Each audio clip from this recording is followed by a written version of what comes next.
Welcome back to the Spirits Educator. My name is Brian Donnelly. The Spirits Educator is a digital education platform and trade resource for the distilled spirits industry. My aim is to provide in-depth spirits information, brand transparency, and category education for distributor sales teams, service industry and hospitality members, and motivated enthusiasts. I currently work for a major wine and spirits distributor, but my work here on the Spirits Educator is completely unaffiliated with my current employer. Today I'm going to be talking about Lalo, Blanco, Tequila. I'm going to reference a script that I wrote so I can communicate all this information correctly. You can find the article I wrote about Lalo, Blanco, Tequila on my website, and I'll include a link below in the description. Lalo Tequila is a Blanco-only tequila created by Eduardo Lalo Gonzalez, the grandson of the famous Don Julio Gonzalez. The brand honors the agave by using no barrels or additives to cover up the pure agave flavors. The brand sources agave exclusively from the highlands, Los Altos, of Jalisco, and slow cooks those piñas in traditional ovens with no diffusers. Proprietary champagne yeast is used for fermentation before double distilling the tequila in copper pot stills before bottling it at 80 proof or 40% ABV. The name Lalo is a nickname for Eduardo, but the story of Lalo Blanco Tequila really begins with Julio Gonzalez Estrada, the grandfather of co-founder Eduardo Lalo Gonzalez Jr. Don Julio Gonzalez Estrada began working as a janitor at 7 years old at a tequila distillery in the town of Atotonilco outside of Guadalajara in Jalisco, Mexico. 10 years later, he bought his first distillery in 1942 at 17 with a personal loan. Fast forward to 1987, Lalo's father, Eduardo Lalo Gonzalez Garcia Sr., was the vice president of the company and wanted to create an exceptional tequila for a dinner party celebrating the 45th anniversary of Julio Gonzalez Estrada, who had recently retired due to health issues. The tequila made for that dinner party would officially become the Don Julio brand 3 years later in 1989, which happens to be the same year that Lalo Jr. was born. Lalo's father wanted to have a premium tequila that would honor not only his father's legacy, but also be something special and premium to change the perception of tequila, which at the time had a very bad reputation, especially in the United States. The family sold the Don Julio brand in 2003, and Diageo still currently owns the brand. Eduardo Lalo Gonzalez Jr. had been living in the world of tequila since he was born. In 2015, a childhood friend named David Rodriguez Carballido was working in marketing for the Don Julio brand and contacted Lalo to learn more stories about his family before the launch of the new Don Julio 70th anniversary tequila. The two decided to create a product that would honor the agave but also be unique to the tequila category. They began developing Lalo as a private batch product for family and friends, and their product made its unofficial debut at a big wedding in March of 2017. The product was such a hit that David's husband, an Austin-based entrepreneur named Jim McDermott, offered to help take the brand public.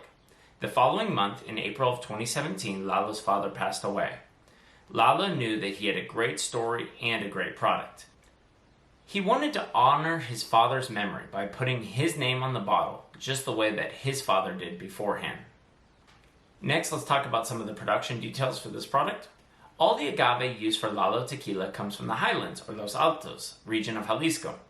The agave from the highlands has a fruitier and floral flavor profile, while the lowlands, El Valle, usually has a more mineral and vegetal flavor profile.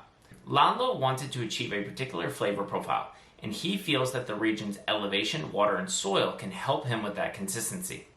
Less water is available in the highlands, and each agave has to fight for enough water, much like a vine in a vineyard. Finally, Lalo's family is from this region, and he wanted to support those farmers. A family friend owns both the agave and the distillery, and the brand sources exclusively from his farming company. The Mexican government has recognized this grower for its social and economic responsibility by granting them an ESR certification. The average agave piña is 6.5 years old, but Lalo has said that age isn't the most crucial factor when choosing agave. Instead, it is most important to choose fully mature agave with stable sugar levels. A 12-year-old agave plant, for example, may be too overripe.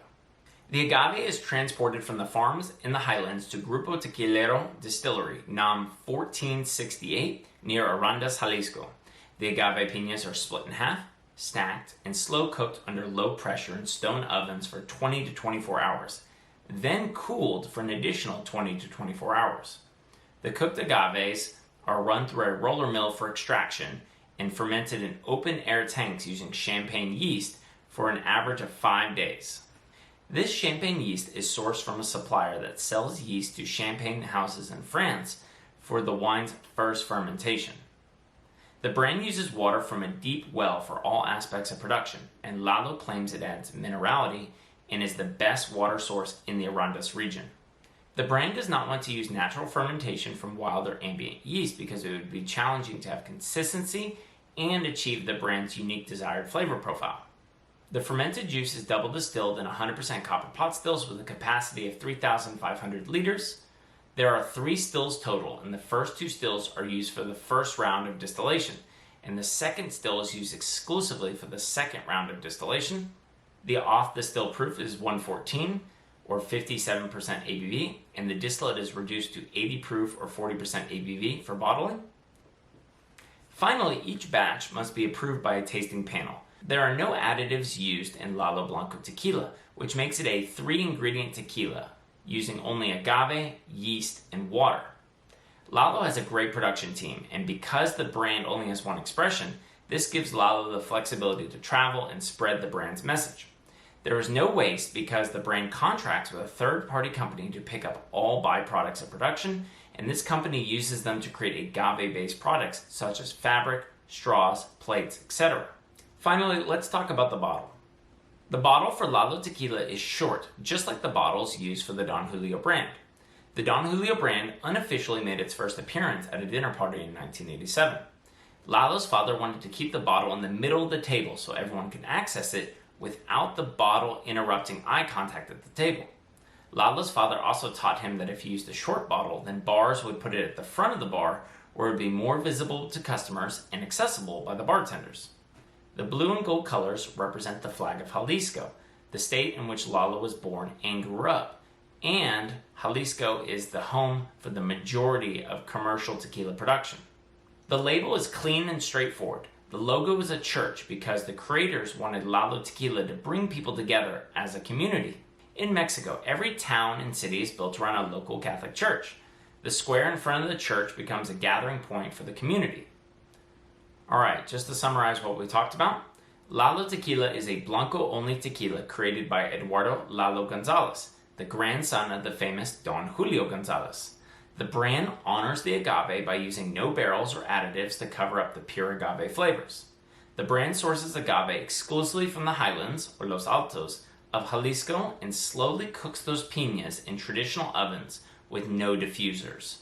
Proprietary champagne yeast is used for fermentation before double distilling the tequila in copper pot stills and bottling it at 80 proof or 40% ABV.